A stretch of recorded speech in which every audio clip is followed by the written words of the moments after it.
So, welcome once again. Now we are going to discuss Abhyaas 13. And this test was based on the topic poverty and unemployment in India. നമ്മുടെ fifth മൊഡ്യൂളിലാണ് KAS സിലബസിലെ fifth മൊഡ്യൂളിൽ പ്രതിപാദിക്കുന്ന topic ആയിരുന്നു poverty and unemployment. അത് base ചെയ്ത questions ആണ് നമ്മൾ discuss ചെയ്യുമ്പോൾ. First question, which one of the following statements best explains about PM Swanidhi scheme? So PM Swanidhi scheme നമ്മൾ ഡിസ്കസ് ചെയ്തതാണ്. Ministry of housing and urban affairs launch ചെയ്ത സ്കീമാണ്. നമ്മൾ അന്ന് പറഞ്ഞിരുന്നു ലേബർ ആൻഡ് എംപ്ലോയ്മെന്റ് അല്ല, ഹൗസിംഗ് ആൻഡ് അർബൻ അഫയേഴ്സ് ആണ് ഈ സ്കീം ലോഞ്ച് ചെയ്തത്. And this scheme aims to increase the financial stability of street vendors in the country. നമ്മുടെ സ്ട്രീറ്റ് വെൻഡേഴ്സിന് ലോൺ ഇഷ്യൂ ചെയ്യുന്നൊരു സ്കീമായിരുന്നു PM Swanidhi. So answer is C. C is the right answer. So PM street vendors Atmanirbhar നിധി എന്നായിരുന്നു ഈ സ്കീമിന്റെ പൂർണ്ണമായ പേര്. Now you can see the second question. Consider the statements regarding poverty line in India. Poverty line estimation in India is based on consumption expenditure. The headcount ratio is the proportion of population below the poverty line. So നമ്മൾ പറഞ്ഞാണ് poverty line എന്ന് പറഞ്ഞാൽ ഇന്ത്യയിൽ estimate ചെയ്യുന്നത് based on the consumption expenditure ആണ്. ഇപ്പൊ നമ്മൾ കണ്ട ഡിഫറെന്റ് കമ്മിറ്റീസ് ആയാലും അതിൽ ലാസ്റ്റ് വന്ന ലേറ്റസ്റ്റ് കമ്മിറ്റി ആയ ഇനോവ കമ്മിറ്റി ആയാലും ഇത്ര കലോറി ഇൻടേക്ക് ചെയ്യാനായിട്ട് ഇത്രമാത്രം പൈസ സ്പെൻഡ് ചെയ്യണം. അത് ബേസിസിലാണ് പോവർട്ടി ലൈൻ ഫിക്സ് ചെയ്തേക്കുന്നത്. So poverty line in India is based on the consumption expenditure ആണെന്ന് കാണാം. സോ ഒരു ഉപഭോക്താവ് അയാൾ എത്രമാത്രം പൈസ മിനിമം അയാളുടെ ന്യൂട്രീഷൻ അച്ചീവ് ചെയ്യാൻ വേണ്ടി സ്പെൻഡ് ചെയ്യണം, അല്ലെങ്കിൽ മിനിമം ലെവൽ ഓഫ് ലിവിന് വേണ്ടി സ്പെൻഡ് ചെയ്യണം. സോ കൺസംഷൻ എക്സ്പെൻഡിച്ചർ ബേസിലാണ് പോവർട്ടി ലൈൻ ഫിക്സ് ചെയ്തേക്കുന്നത്. And second, head count ratio എന്ന് വെച്ചാൽ എന്തായിരുന്നു? It is the proportion of population below the poverty line. So ഇത് ശരിയാണ്, ഡെഫിനിഷൻ തന്നെയാണ്. So both 1 and 2 are correct. Then third question, in a given year official poverty lines are higher in some states than in others because. ഇതൊരു UPSC question ആണ്. എന്താ പറഞ്ഞേ? നമ്മുടെ poverty line നോക്കുന്ന സമയത്ത് ചില സംസ്ഥാനത്ത് പോവർട്ടി ലൈൻ ഹയർ ആണ് മറ്റ് സംസ്ഥാനങ്ങളെ അപേക്ഷിച്ച്. എന്താണ് കാരണം? മെയിൻ കാരണം എന്താണ്? Price level vary from state to state ആണ്. അതായത് നമ്മൾ പറഞ്ഞല്ലോ poverty line is based on the consumption expenditure ആണ്. സോ നമ്മുടെ ഒരു ബാസ്കറ്റ് ഓഫ് ഐറ്റംസ് ഉണ്ടെന്ന് വിചാരിക്കുക. ഈ ബാസ്കറ്റ് കൺസ്യൂം ചെയ്യാനായിട്ട്, അല്ലെങ്കിൽ ഈ ബാസ്കറ്റ് ഓഫ് ഐറ്റംസ് കൺസ്യൂം ചെയ്യാനായിട്ട് എത്രമാത്രം പൈസ സ്പെൻഡ് ചെയ്യണം. ആൻഡ് ഈ ഒരു ഗ്രൂപ്പ് ഓഫ് ഐറ്റംസിന് ഓരോ സംസ്ഥാനത്തും ഓരോ വിലയായിരിക്കും. സോ ഇപ്പോൾ ഉദാഹരണം പറയുമ്പോൾ ഗവൺമെന്റ് പറയാണ് ഇത്ര ന്യൂട്രീഷൻ ഇൻടേക്ക് ചെയ്യാൻ വേണ്ടിയിട്ട് you require this much amount എന്ന് പറയുമ്പോൾ ഓൾ ഇന്ത്യ ലെവലില് ആവറേജ് വാല്യൂ പറയാം. പക്ഷെ എന്താ, ചില സംസ്ഥാനത്ത് ഇത്ര ന്യൂട്രീഷൻ ഇൻടേക്ക് ചെയ്യണമെങ്കിൽ he may need to spend 50 rupees. ഒരു സംസ്ഥാനത്ത് 100 രൂപയായിരിക്കും, ഒരു സംസ്ഥാനത്ത് 500 രൂപയായിരിക്കും. എന്തുകൊണ്ടാണ് കാരണം? ഓരോ സംസ്ഥാനത്തും ഉൽപ്പന്നങ്ങളുടെ പ്രൈസ് ലെവല് മാറിക്കൊണ്ടിരിക്കും. അതുകൊണ്ട് തന്നെ ചില സംസ്ഥാനത്ത് പോവർട്ടി ലൈൻ എന്തായിരിക്കും? ഹയർ ആയിരിക്കും. So the reason is price level vary from state to state ആണ്. So inter state price differential, അത് കാരണമാണെന്ത്? ഈ പറഞ്ഞ ഒഫീഷ്യൽ പോവർട്ടി ലൈന് ചേഞ്ച് ചെയ്യാവുന്നത്. Answer is B. Then fourth question, which of the following institution is responsible for releasing periodic labor force survey? നമ്മൾ പറഞ്ഞാണ് it is leased by National Statistical Office. 2017 മുതലാണ് ഈ ഒരു സർവേ റിലീസ് ചെയ്തത് as per the recommendation of Amitabh Kundu. So B is the right answer. Then fifth question, hidden hunger, a term which often seen in the news, is best defined as. So hidden hunger എന്ന് പറയുമ്പോൾ നമ്മുടെ ഇന്ത്യയില് TDS system എടുക്കുമ്പോൾ നമ്മുടെ main focus ആളുകളുടെ വിശപ്പകറ്റുകയാണ്, അവരുടെ വിശപ്പകറ്റുക. എന്നാൽ അവർക്ക് വേണ്ട കൃത്യമായ ന്യൂട്രീഷൻ സപ്പോർട്ട് പ്രൊവൈഡ് ചെയ്യാനായിട്ട് പലപ്പോഴും ഇന്ത്യക്ക് കഴിയുന്നില്ല. So we are more focused on reducing hunger, not focused on resolving the nutrient crisis. അല്ലെങ്കിൽ ഈ പറഞ്ഞ പോപ്പുലേഷന് കൃത്യമായ അളവിൽ ന്യൂട്രിയൻസ് കിട്ടുന്നുണ്ടെന്ന് പലപ്പോഴും എന്താ നമുക്ക് PDS മെക്കാനിസം വഴി കഴിയുന്നില്ല. കാരണം നമ്മൾ കൊടുക്കുന്നത് എന്താണ്? കാർബോഹൈഡ്രേറ്റ് റിച്ച് ഫുഡ് ആണ്. ഇപ്പൊ വീറ്റ് ആയാലും റൈസ് ആയാലും they are mainly enriched with carbohydrate ആണ്. അതുകൊണ്ടാണ് ഈ ഇടയ്ക്ക് നിങ്ങൾ കേട്ട് കാണും ഈ പറഞ്ഞ എന്താണ് ഈ വൈറ്റമിൻ എ എൻറിച്ച്ഡ് ആയിട്ടുള്ള റൈസ് കൊടുക്കുന്ന ഒരു വാർത്ത ഉണ്ടായിരുന്നു. നമ്മുടെ PDS സിസ്റ്റം വഴി എന്താ vitamin A enriched rice distribute ചെയ്യുമെന്ന് പറഞ്ഞു. അങ്ങനെ ചിലർക്ക് വീഡിയോ ഇട്ടിരുന്നു. ചില ഒരു വെളുത്ത കളറിലൊരു അരി കിട്ടുന്നുണ്ടായിരുന്നു. സോ ഈ പറഞ്ഞ ന്യൂട്രിയൻസിന്റെ കാര്യത്തിൽ എന്താ പലപ്പോഴും നമ്മുടെ PDS മെക്കാനിസം വീക്കാണ്. പ്രത്യേകിച്ച് വൈറ്റമിൻസ് ആയാലും മിനറൽസ് ആയാലും നമുക്കൊരു കാർബോഹൈഡ്രേറ്റ്സ് വേണം, പക്ഷെ അതിനൊപ്പം തന്നെ എന്താ പ്രോട്ടീൻസും മിനറൽസും വൈറ്റമിൻസ് ഒക്കെ ആവശ്യമാണ്. പക്ഷെ അതെന്താണ് പലപ്പോഴും നമ്മുടെ PDS മെക്കാനിസം ഫുൾഫിൽ ചെയ്യുന്നില്ല. സോ ഹിഡൻ ഹങ്കർ എന്ന് പറഞ്ഞു കഴിഞ്ഞാൽ it is a condition when the quality of food people eat does not meet their nutrient requirements. ആളുകളുടെ വിശപ്പ് മാറുന്നുണ്ട്. ആളുകളുടെ കാർബോഹൈഡ്രേറ്റ് കയറുമ്പോൾ എന്താ വിശപ്പ് മാറും. പക്ഷെ എന്താ അവർക്ക് വേണ്ട ന്യൂട്രിയൻസ്, അവരുടെ ബോഡിക്ക് വേണ്ട കൃത്യമായ അളവിലുള്ള പ്രോട്ടീൻസ് വൈറ്റമിൻസ് മിനറൽസ് അതെന്തുന്നില്ല കിട്ടുന്നില്ല. That is hidden hunger, which means നമുക്ക് എന്താ പുറമേ കാണാൻ കഴിയില്ല, ഒളിഞ്ഞിരിക്കുകയാണ്. So answer is A.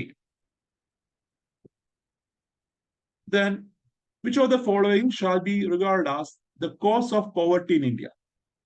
Overpopulation reason ആണ്, lack of skill development reason ആണ്, then regressive system of the taxation ആണോ? നമ്മൾ പറഞ്ഞാണ് ഇന്ത്യയില് റിഗ്രസീവ് സിസ്റ്റം അല്ല, we are following progressive system ആണ്. ഇപ്പൊ ഇൻകം ടാക്സിന്റെ കേസ് നോക്കുമ്പോൾ rich people are taxed more while poor people are tax less. അല്ലെങ്കിൽ ഇൻകം കൂടുന്നതനുസരിച്ച് ദ റേറ്റ് ഓഫ് ടാക്സ് എന്ത് ചെയ്യുന്നു കൂടുന്നതായിട്ട് നമുക്ക് കാണാൻ കഴിയും. സോ 1 ശരിയാണ്, 2 ശരിയാണ്. Third is wrong. So answer is B, 1 and 2 only. Then consider the following statements. Under relative poverty, certain basic minimum standards of living are defined, and people living below these standards are termed in policy are poor or below the poverty line. ആണോ? അല്ലല്ലോ. Relative poverty എന്ന് പറയുമ്പോൾ തന്നെ എന്താ comparison ആണ്, relative ആണ്. അതായത് ഒരു പീപ്പിൾ ഒരു ഏരിയയിലെ ഒരാളുകൾ അവരൊരു ബാസ്ക്കറ്റ് ഓഫ് ഐറ്റം കൺസ്യൂം ചെയ്യുന്നു. നമ്മൾ കൺസിഡർ ചെയ്യുകയാണ് വേറൊരു കൺട്രിയിലെ ആളുകൾ അവരുടെ കൺസ്യൂം ബാസ്ക്കറ്റ് കമ്പയർ ചെയ്യുന്നു. ഉദാഹരണം പറയുമ്പോൾ അമേരിക്കയിലെ ആളുകളുടെ living standards R compared with the people of India. So ഇന്ത്യയിലെ ഒരു പാവപ്പെട്ടവൻ അയാളുടെ ലിവിംഗ് സ്റ്റാൻഡേർഡ്സിനെ അമേരിക്കയിലെ കമ്പയർ ചെയ്യുന്നു, അല്ലെങ്കിൽ 2 വ്യക്തികൾ തമ്മിൽ കമ്പയർ ചെയ്യുന്നു, അല്ലെങ്കിൽ റീജിയൻസ് തമ്മിൽ കമ്പയർ ചെയ്യുന്നു.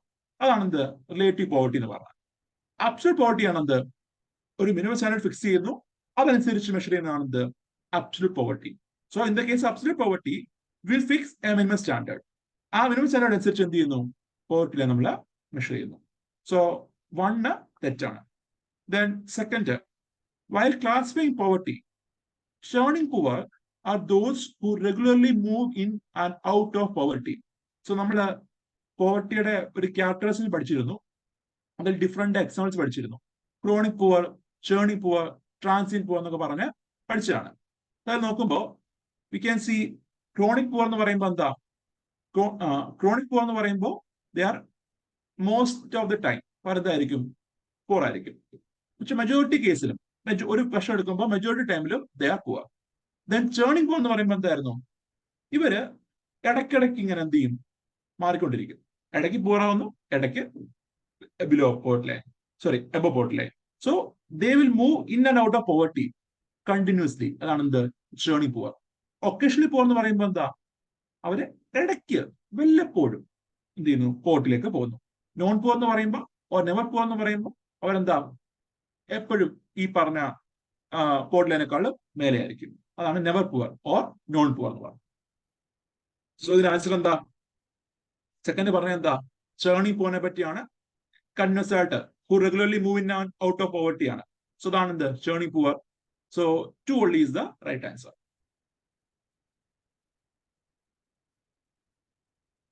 So you have to read this key. ഞാൻ അന്ന് പറഞ്ഞിട്ടുണ്ട്, നിങ്ങൾ once you attend the test എല്ലാവരും എന്ത് ചെയ്യുക, കീ ഡീറ്റെയിൽ ആയിട്ട് വായിക്കുക. കാരണം കീക്കകത്ത് ഞാൻ എലാബറേറ്റ് ചെയ്യാത്ത കൂടാതെ ഒരു അഡീഷൻസ് ഞാൻ ചേർത്തിട്ടുണ്ട്. ക്ലാസ്സിലുള്ള കണ്ണിന് കൂടാതെയും അതുപോലെ നമ്മൾ ഡിസ്കസ് ചെയ്യുന്ന കണ്ണിന് കൂടാതെയും I have given lot of എന്താണ് points in the key. So you have to go to the key also. Okay, then consider the statements regarding poverty estimation. The official data on poverty in India is now made available to the public by Niti Aayog. ശരിയാണല്ലോ. ഇപ്പൊ planning commission abolish ശേഷം നീതി ആയോഗാണ് poverty estimation release ചെയ്യാനുള്ള ഒരു power government കൊടുത്തേക്കുന്നത്. First statement is correct. The poverty estimation in India is estimated based on the consumption expenditure data collected by Office of Registrar General and Census Commissioner. ആണോ? അല്ലല്ലോ. Office of registrar general അല്ല, മറിച്ച് consumption expenditure data collected by NSSO or നമ്മുടെ NSO. So national sample survey organisation collect ചെയ്യുന്ന consumption expenditure data അതനുസരിച്ചാണ് poverty estimation India നടത്തുന്നത്. So not based on the data released by Office of Registrar General and Census Commissioner. So second is wrong, one is correct. A, one only is the right answer. Then disguised unemployment generally means. നമ്മൾ പറഞ്ഞു, അവർക്ക് പറഞ്ഞ കാര്യമാണത്. So നോക്കുക, ഒരു farm എടുക്കുക. ഈ ഫാമില് suppose അച്ഛനും അമ്മയും വർക്ക് ചെയ്യുന്നു. ഒരു കുടുംബത്തിലെ അച്ഛനും അമ്മയും വർക്ക് ചെയ്യാണ്. അതിന് വർക്ക് ചെയ്യുമ്പോൾ they are producing about 100 kg rice. ഈ സമയത്താണ് ഈ ഫാമിലേക്ക് അച്ഛനമ്മയും കൂടാതെ അവരുടെ 2 മക്കളോട് വരുന്നു. സോ കറന്റ് ഇപ്പം 4 പേര് എന്ത് ചെയ്യുന്നുണ്ട്, വർക്ക് ചെയ്യുന്നുണ്ട്. നേരത്തെ 2 പേരേ ഉള്ളൂ. ഈ 4 പേര് വർക്ക് ചെയ്തു. പക്ഷെ എന്നിട്ടും ഈ ഫാമിലെ ഔട്ട്പുട്ട് എന്താണ്, 100 kg ആണ്. സോ എന്ത് മനസ്സിലായി ഇവിടെ? Even though 2 more laborers are working, there is no increase in the productivity. എന്താണ്, ഇവരുടെ ഉൽപാദനക്ഷമതയിൽ വർധനയില്ല, പ്രൊഡക്ടിവിറ്റിയിൽ വർധനയില്ല. Productivity remains the same. So the extra 2 laborers, ഈ 2 എക്സ്ട്രാ വന്ന മക്കൾ എന്ന് പറഞ്ഞാൽ എന്താ, ദേ ആർ അഡീഷൻ ആണ്. കാരണം റിക്വയർമെന്റിനേക്കാൾ കൂടുതലാണ്. ഈ ഫാം റിക്വയർ ചെയ്യുന്നതിനേക്കാൾ കൂടുതലാണെന്ത്, ഈ 2 കുട്ടികൾ. And you can see there is disguised unemployment or hidden unemployment എന്ന് നമുക്കിതിനെ വിളിക്കാം. ആൻഡ് ഇവിടെ പ്രത്യേകത എന്താണ്, in the case of hidden unemployment the marginal productivity means the change in the productivity will be 0. എന്താ, there will be no improvement in the productivity of labour എന്ന് കാണാം.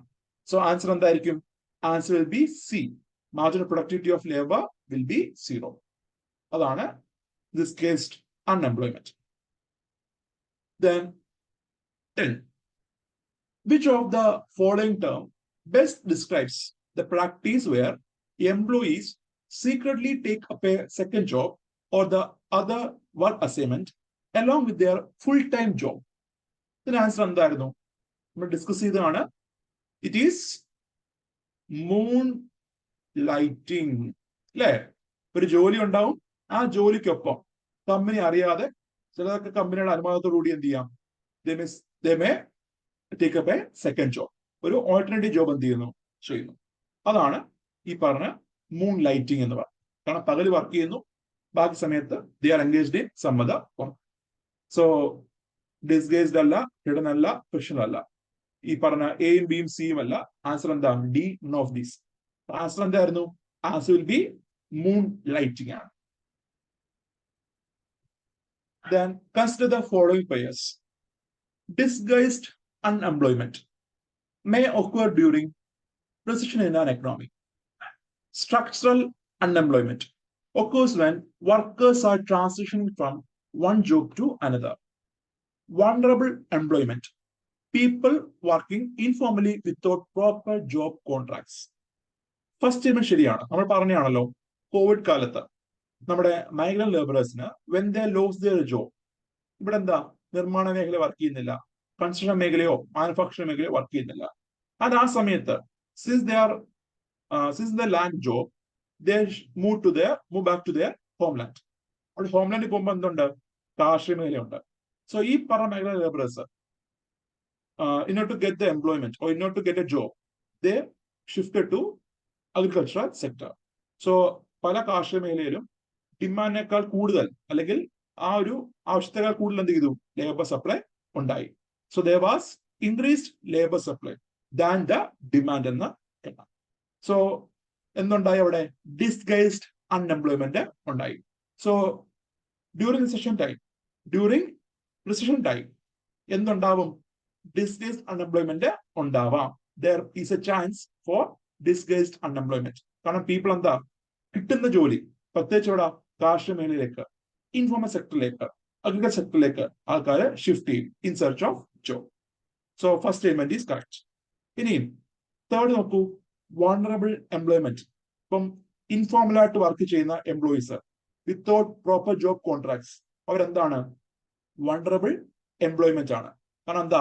അവർക്ക് ഒരു പ്രോപ്പർ ജോബ് ഇല്ല, അതുപോലെ ജോബ് കോൺട്രാക്ട് ഇല്ല, they may be phasing exploitation, അതുപോലെ തന്നെ ഇൻഫോർമൽ ആണ് working. So you can C 3 ശരിയാണ്. 2 സ്ട്രക്ചറൽ അൺഎംപ്ലോയ്മെന്റ് അല്ലല്ലോ. എന്താ ഉദ്ദേശിക്കുന്നത്? സ്ട്രക്ചറൽ അൺഎംപ്ലോയ്മെന്റ് എന്ന് വെച്ചാൽ മിസ്മാച്ച് ഉണ്ടാവണം. വിപണിയിൽ വേണ്ട സ്കില്ലും എംപ്ലോയീസിന്റെ സ്കില്ലും തമ്മിലുള്ള മിസ്മാച്ച്, അത് മൂലമാണെന്ത്? സ്ട്രക്ചറൽ അൺഎംപ്ലോയ്മെന്റ് ഉണ്ടാകുന്നത്. And what is said here, ഇവിടെ പറഞ്ഞതിനെ പറ്റിയാണ്. ഒരു വ്യക്തി ഒരു ജോലിയിൽ നിന്ന് മറ്റൊരു ജോലിയിലേക്ക് ട്രാൻസിറ്റ് ചെയ്യുന്നു. That is frictional unemployment. So 2 is wrong. 1 ശരിയാണ്, 3 ശരിയാണ്. Answer is B. Then consider the statements regarding e-Shram portal. It is the first ever national database of organized workers and migrant workers. Organized workers ആണോ? അല്ലല്ലോ. Unorganised വർക്കേഴ്സിന്റെയും migrant ലേബറേഴ്സിന്റെ ആണ്. First statement is wrong. e-Shram portal captures the details of workers like name, occupation, address, occupation type, skill type, etc. നോക്കുമ്പോ e-Shram portal എന്താ aim ചെയ്യുന്നത്? ഇന്ത്യയിലുള്ള അസംഘടിത മേഖല തൊഴിലാളികളുടെ, മൈഗ്രന്റ് ലേബറേഴ്സിന്റെ ഡേറ്റ ക്യാപ്ചർ ചെയ്യുക. Make them formal. അവരെന്ത് ചെയ്യുക? ഫോർമലൈസ്ഡ് ആക്കുക. കാരണം ഗവൺമെന്റ് ഡേറ്റ ഉണ്ടെങ്കിൽ മാത്രമേ ഗവൺമെന്റ് അവർക്ക് വേണ്ടിയുള്ള മെഷേഴ്സ്, അവർക്ക് വേണ്ടിയുള്ള സ്കീംസ്, അവർക്ക് വേണ്ടിയുള്ള പാക്കേജസ് കൺവേർട്ട് ചെയ്യാൻ പറ്റുള്ളൂ. അതുകൊണ്ട് തന്നെ ഈ പറഞ്ഞ e-Shram പോർട്ടലിനകത്ത് ഇവരുടെ വർക്കിംഗ് കണ്ടീഷൻസ്, ഇവരുടെ ഒക്യുപ്പേഷൻ ഡീറ്റെയിൽസ്, ഇവരുടെ സ്കിൽസ്, ഇതെല്ലാം എന്ത് ചെയ്യുന്നുണ്ട്? കൺട്രോൾ ചെയ്യുന്നുണ്ട്. So second statement is correct. Agriculture sector workers contributed the least share. തെറ്റാണ്. അഗ്രികൾച്ചർ ലേബറേഴ്സ് ആണ്, അല്ലെങ്കിൽ അഗ്രികൾച്ചർ സെക്ടർ വർക്കേഴ്സ് ആണ് ഏറ്റവും കൂടുതൽ ഈ പറഞ്ഞ e-Shram പോർട്ടലിൽ രജിസ്റ്റർ ചെയ്തേക്കുന്നത്. സോ 1 തെറ്റാണ്, 3 തെറ്റാണ്. Answer will B 2 only. B is the right answer. Here you can see ഏറ്റവും കൂടുതൽ രജിസ്ട്രേഷൻ വന്നേക്കുന്നത് this is from UP ആണ്. So from UP you can see the maximum registration has happened എന്ന് കാണാം. അതേപോലെ among the total registrants 52.4% are from the agricultural sector ആണ്. അപ്പൊ 100 പേര് രജിസ്റ്റർ ചെയ്തിട്ടുണ്ടെങ്കിൽ 52.4 പേരും ഇവിടുന്നാണ്, കാർഷിക മേഖലയിൽ നിന്നാണ്. ആൻഡ് ഡിസംബർ 2020 ഡേറ്റ പ്രകാരം ഏകദേശം 28.5 കോടി അസംഘടിത മേഖല തൊഴിലാളികൾ e-Shram പോർട്ടലിൽ രജിസ്റ്റർ ചെയ്തിട്ടുണ്ട് as of 2022 December 31. Then 13th question. Unemployment rate. The percentage of persons unemployed among the persons in the total population. അല്ലല്ലോ. എന്തായിരുന്നു അൺഎംപ്ലോയ്മെന്റ് റേറ്റ് എന്ന് വെച്ചാൽ? It is unemployed persons by total labor force. Total population അല്ല, total labor force ഇല്ല, എത്രമാത്രം unemployed person ഉണ്ട്. That is unemployment rate. First statement തെറ്റ്.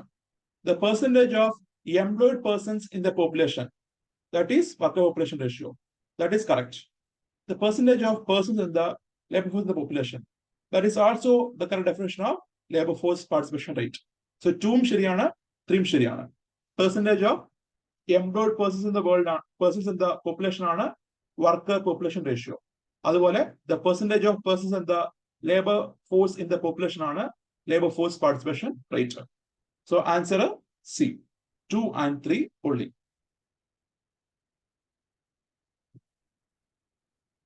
Then consider the below statement.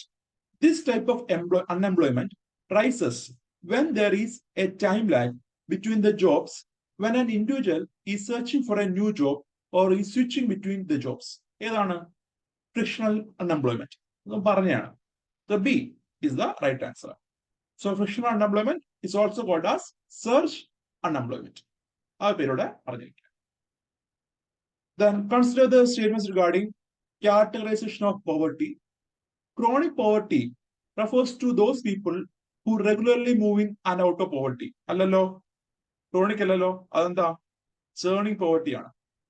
Churning poverty refers to people who are always poor and those who are usually poor but sometimes they have a little more money.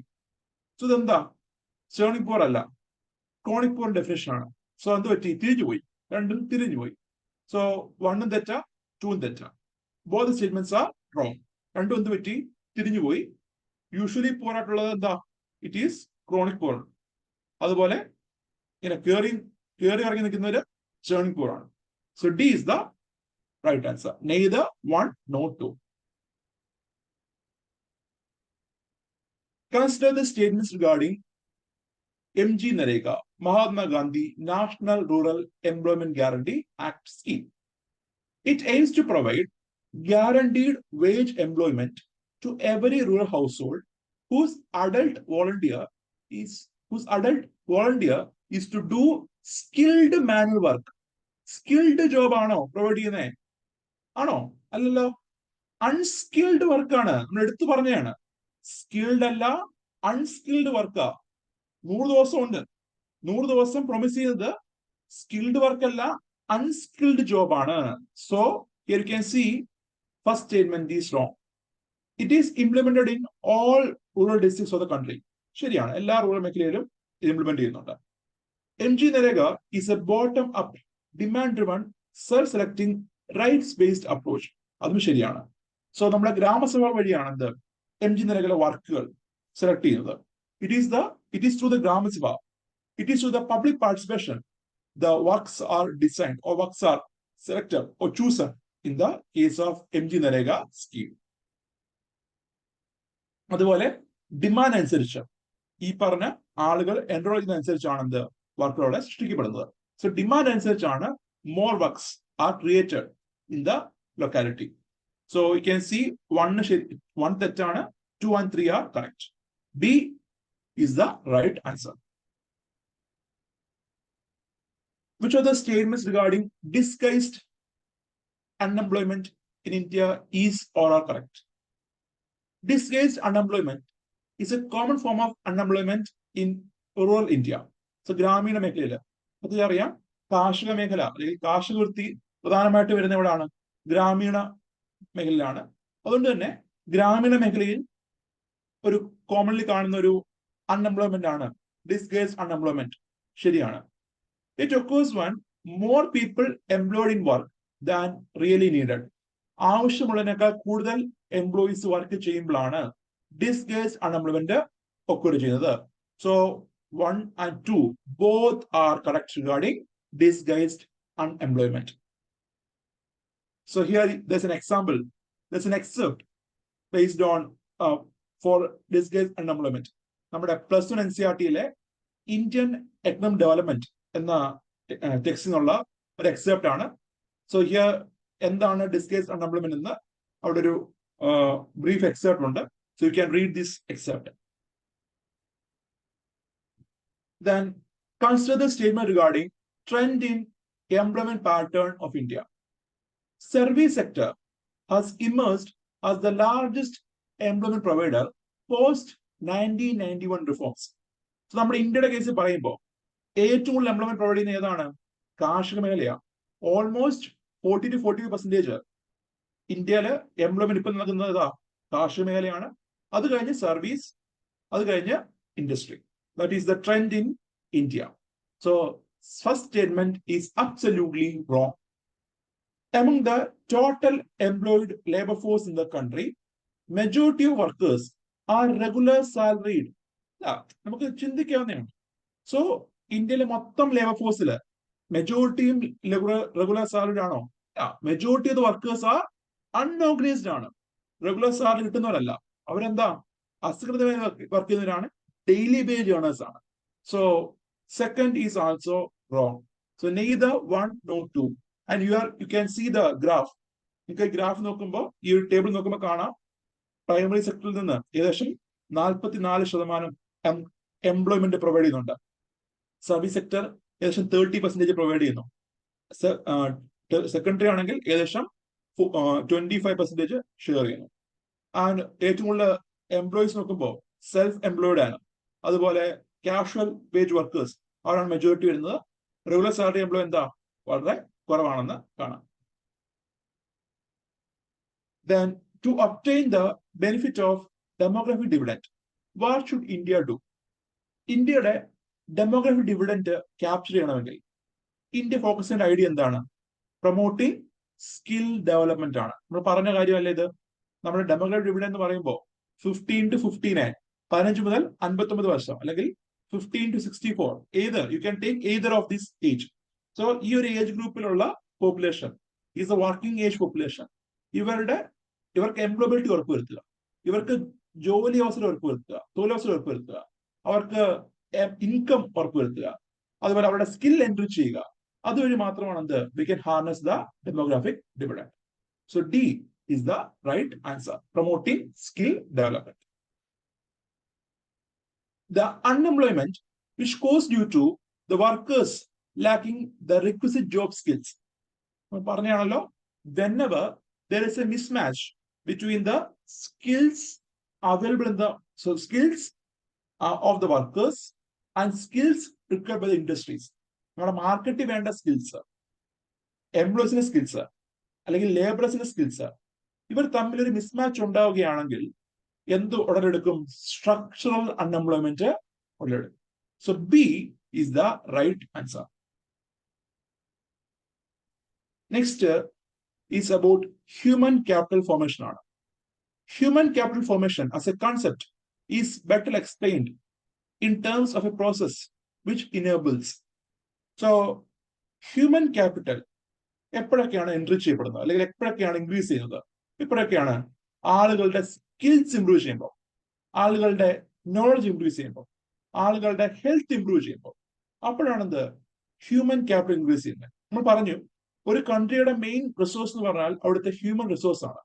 So if you want to harness this human resource, ഈ human റിസോഴ്സിന് എന്തുണ്ടായിരിക്കണം?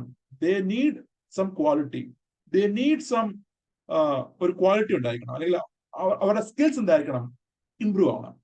So first time നോക്കൂ, which enables individuals of a country accumulate more capital. അല്ലല്ലോ, ഒരു കൺട്രിയിലെ വ്യക്തികൾക്ക്, ഒരു കൺട്രിയിലെ ഈ ഇൻഡിവിജ്വൽസിന് കൂടുതൽ capital കിട്ടുക, അതാണോ ഹ്യൂമൻ ക്യാപിറ്റൽ ഫോർമേഷൻ? അല്ല. അവരുടെ കയ്യിൽ പൈസ ഉണ്ടാകുകയല്ല, മറിച്ച് എന്താ? ഒരു സോഷ്യൽ ക്യാപിറ്റൽ ബിൽഡിംഗ് ആണ്. അവരുടെ സ്കിൽസ്, അവരുടെ എഡ്യൂക്കേഷൻ, നോളജ്, അവരുടെ ഹെൽത്ത്, ഇതൊക്കെ ഇംപ്രൂവ് ചെയ്യുകയാണെന്ത്? ഹ്യൂമൻ ക്യാപിറ്റൽ ഫോർമേഷൻ എന്ന് പറയുന്നത്. So increasing the knowledge, skills, capacity of the people, that is human capital formation. Then accumulation of tangible wealth. Tangible എന്ന് വെച്ചാൽ തൊടാൻ കഴിയുന്ന വെൽത്ത്. ഒരു ഹ്യൂമൻ, ഒരു കൺട്രിയിലെ പോപ്പുലേഷൻ കുറെ വീട് വെച്ചു, റോഡ് പണിഞ്ഞു, പാലം പണിഞ്ഞു, അല്ലെങ്കിൽ കാർ പണിച്ചു, അതല്ല ഹ്യൂമൻ ക്യാപിറ്റൽ എന്ന് പറഞ്ഞാൽ. The accumulation of intangible wealth ആണ്.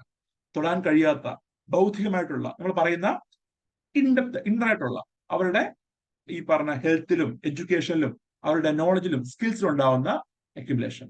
So human capital formation will be ഒക്യൂറിംഗ് when there is increase in accumulation of intangible wealth, when there is increase in knowledge, skills, capacity of people.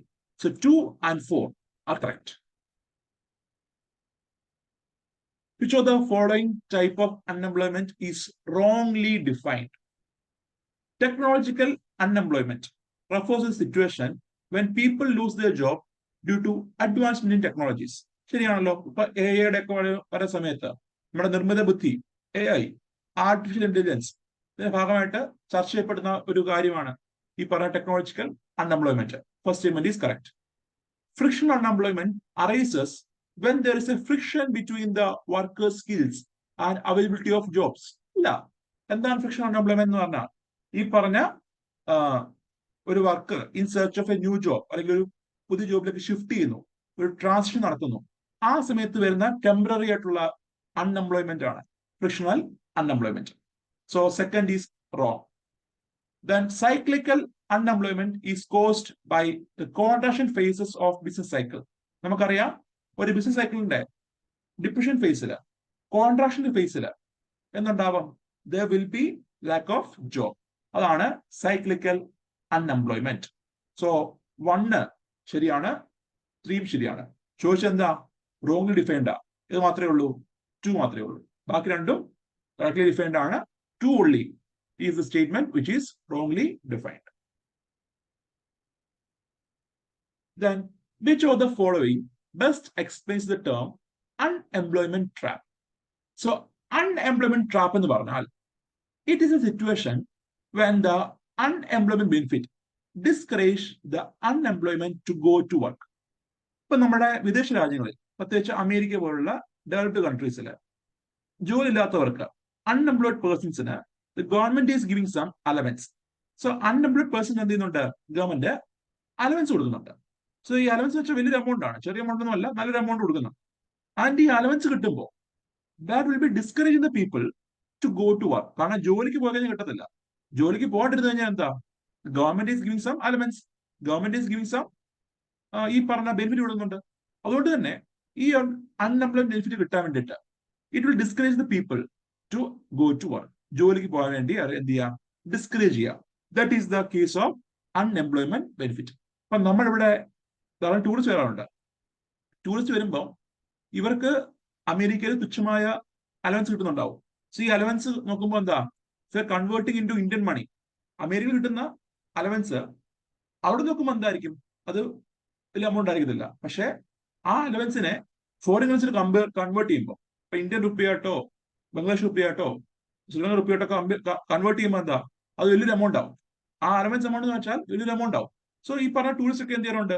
ഇങ്ങനെ പോകാറുണ്ട്. So you can see unemployment trap എന്ന് വെച്ചാൽ it is a situation when the unemployment benefit discourage the unemployed persons to go to work. D is the right answer. Then comes to the statement regarding PLFS. It estimates employment and unemployment indicators in both rural and urban area. ഉണ്ടല്ലോ, urban ഏരിയയിലെയും rural ഏരിയയിലെയും unemployment indicators measure ചെയ്യാറുണ്ട്. First statement is correct. The 2022-23 report finds that there is an increasing trend in the labor force participation, worker population ratio, and constant decrease in unemployment rate. നമ്മൾ കണ്ടതാണ്. ഈ പറഞ്ഞ worker population ratio ആയാലും labour force participation rate ആയാലും ഒരു improvement നമ്മൾ കാണുന്നുണ്ട്. അതുപോലെ തന്നെ ഇന്ത്യയിലുള്ള അൺഎംപ്ലോയ്മെന്റ് റേറ്റിലും ഒരു ഡിക്ലൈൻ നമുക്ക് കാണാൻ കഴിയും. So 1 and 2 both are correct. C is the right answer. And you may see the different rates. നമ്മുടെ ക്ലാസ്സിൽ പറഞ്ഞാണിത്. നിങ്ങൾക്ക് ഓരോ റൂറൽ ഏരിയയിലെയും അർബൻ ഏരിയയിലെയും നിങ്ങൾക്ക് ആ റേഷ്യോസ് കാണാം, ആ റേറ്റ് നിങ്ങൾക്ക് കാണാം. Then, which of the following are the indicators used in Global Hunger Index report? Undernourishment, child stunting, child wasting, child mortality. All these indicators are used in measuring Global Hunger Index എന്ന് കാണാം. നമ്മൾ പറഞ്ഞാണ് global hunger index list ചെയ്യുന്ന ആരൊക്കെയാണ്? Concern Worldwide and World Hunger Hilfe. Concern Worldwide ഒരു Irish ഏജൻസിയാണ്, World Hunger Hilfe ഒരു German ഏജൻസിയാണ്, രണ്ടും NGO ആണ്. സോ ഈ NGO റിലീസ് ചെയ്യുന്ന ഒരു ഇൻഡെക്സ് ആണ് global hunger index.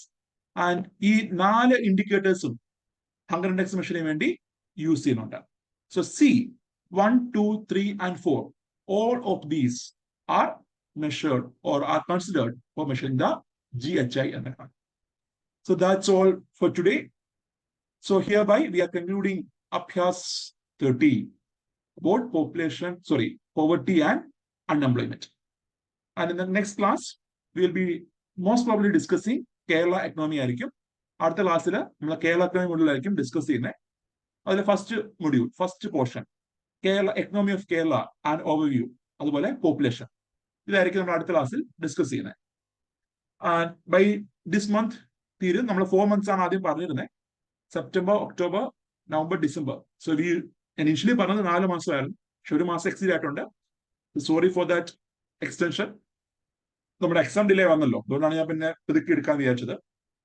And exam ഇപ്പോൾ ഉടനെ ഉണ്ടായില്ല, നമ്മൾ നവംബർ എക്സ്പെക്ട് ചെയ്തതാണ്, പക്ഷെ അത് ഡിലേ വന്നുകൊണ്ടാണ് ഞാനും ഒന്ന് തണുത്തത് കൂളായിട്ട് അങ്ങ് എടുക്കാൻ വിചാരിച്ചത്. കാരണം പലരും പറഞ്ഞിരുന്നു നിങ്ങൾക്ക് ഈ ഒരു സ്പേസ് മതി എന്ന് പറഞ്ഞു, അതുകൊണ്ടാണ് ഞാൻ ആ സ്പേസ് കുറച്ചത്. അതുപോലെ ഞാൻ ഒന്ന് പറഞ്ഞല്ലോ, ഇറ്റ് ഈസ് എക്സ്പെക്ടഡ് ദാറ്റ് നമ്മുടെ വരുവാണെങ്കിൽ ഇലക്ഷൻ നോട്ടിഫിക്കേഷന് മുമ്പ് 2024 ഇലക്ഷൻ നോട്ടിഫിക്കേഷൻ മുന്നേ ആയിട്ട് വരാൻ ചാൻസ് ഉണ്ടെന്ന് പറയുന്നുണ്ട്. സോ ഫിംഗേഴ്സ് ക്രോസ്, നമുക്ക് നോക്കാം ഉണ്ടാവുമോ ഇല്ലയോ എന്ന് നമുക്ക് നോക്കാം. എനിവേ നിങ്ങളുടെ പ്രിപ്പറേഷൻ എന്ത് ചെയ്യരുത്, പ്രിപ്പറേഷൻ കണ്ടിന്യൂ ചെയ്യുക. ചിലരൊക്കെ പ്രിപ്പറേഷൻ എന്താ തണുത്ത മട്ടിലാണെന്ന് പറഞ്ഞിട്ടുണ്ടായിരുന്നു വിവിധ മെന്റർഷിപ്പ്. സോ അതെന്താ ഒന്ന് മാറ്റിയെടുക്കുക. നമ്മുടെ അഭ്യാസ് ടെസ്റ്റ് ഒക്കെ എന്ത് ചെയ്യുക, മാക്സിമം അറ്റൻഡ് ചെയ്യാനായിട്ട് നോക്കുക. So here we can conclude fir session. എന്നാ ഇന്ത്യ വേറെ ഒന്നും ഇല്ലല്ലോ. Okay sir. ശരി.